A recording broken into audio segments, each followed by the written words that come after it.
ఈ కలియుగంలో మనం ఈశ్వరుని చేరుకోవడానికి 9 రకాల మార్గాలని చెప్పుకున్నాం ముందు వీడియోలో. అందులో ఒకటి శ్రవణం, దాని గురించి చెప్పుకున్నాం. ఇప్పుడు కీర్తనం, దీని గురించి చెప్పే ప్రయత్నం చేస్తాను. కీర్తనం అంటే స్వామివారిని పొంగిపోయి కీర్తించటం. పూజామందిరంలో కూర్చుని పూజ చేసుకుంటున్నప్పుడు ఆయన మీద ఒక కీర్తన పాడటం, ఒక సుప్రభాతం చేసుకోవటం. కౌసల్య సుప్రజ రామ పూర్వ సంధ్య ప్రవర్తతే, సుప్రభాతం చేయటం.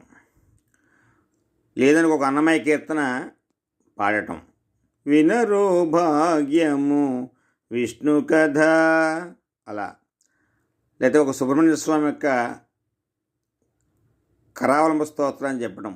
హే స్వామినాథ కరుణాకర దీనబంధో శ్రీ పార్వతీస ముఖపంకజ పద్మబంధో శ్రీ సాదేవగణ పూజపాద పద్మ వల్లీ సనాథ మమదేహి కరావలంబం.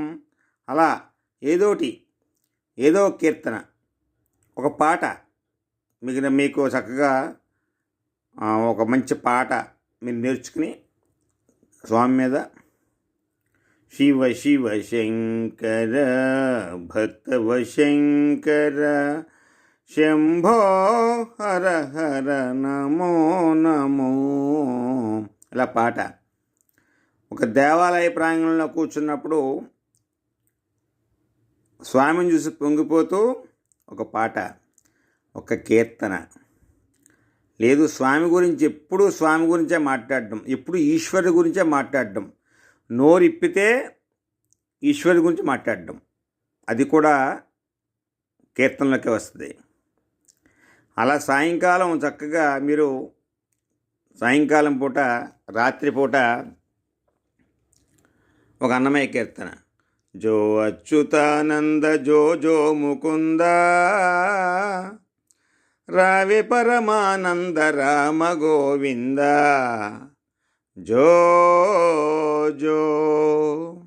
లేదు ఎక్కడైనా ఆలయ ప్రాంగణంలో ఒక ప్రవచనం, ఈశ్వరి గురించి 4 మాటలు చెప్పడం, గోవిందనామాలు చెప్పడం, శివనామం చెప్పడం, శివాష్టోత్రం చెప్పడం, దుర్గాష్టోత్రం చెప్పడం, లక్ష్మీ అష్టోత్రం చెప్పడం, శ్రీ మహావిష్ణు అష్టోత్రం చెప్పడం, గోవిందనామాలు చెప్పడం. ఇలా మీరు అలా చెప్తూ ఉంటే మీరు తపస్సు చేసేసినట్లే. అలా మీరు స్వామివారి గురించి పొంగిపోతూ అష్టోత్తరం కానీ, కీర్తన కానీ, ఒక పాట కానీ, లేదా స్తోత్ర పారాయణ కానీ, ఏదైనా, కనకదార స్తోత్రం, వందే వందారు మందారు మిందిరానంద కందలం అమందానంద సందోహ బంధురం సింధురాననం, అలా కనకదార స్తోత్రం. దుర్గాష్టకం, నమస్తే సిద్ధసేనాని ఆర్యే మందరవాసిని.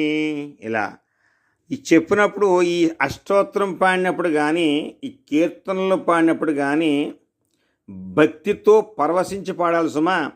భక్తి గడగడగడగడగడగడ చదివేయటం కాదు, దానివల్ల ఏం ఉపకారం లేదు. అంటే బాగా అర్థం చేసుకోవాలి మీరు నా మాటలో.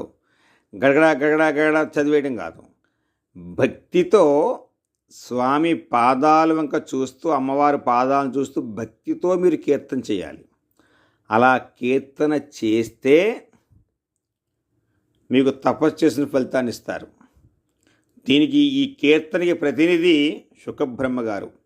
ఆయన వేదవ్యాసుల వారి కుమారుడు.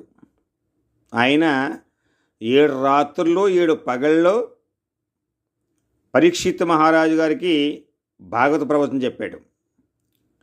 చెప్పి ఆయన ధన్యుడయ్యాడు, విని పరీక్షిత్ ధన్యుడయ్యాడు. అలా ఒక కీర్తన కానీ, ఒక అష్టోత్తరం కానీ, ఒక పాట కానీ, ఒక స్తోత్రపారాయణ కానీ, ఒక ప్రవచనం కానీ, ఒక నామం కానీ, ఏదైనా సరే తపస్సులోకే వస్తుంది.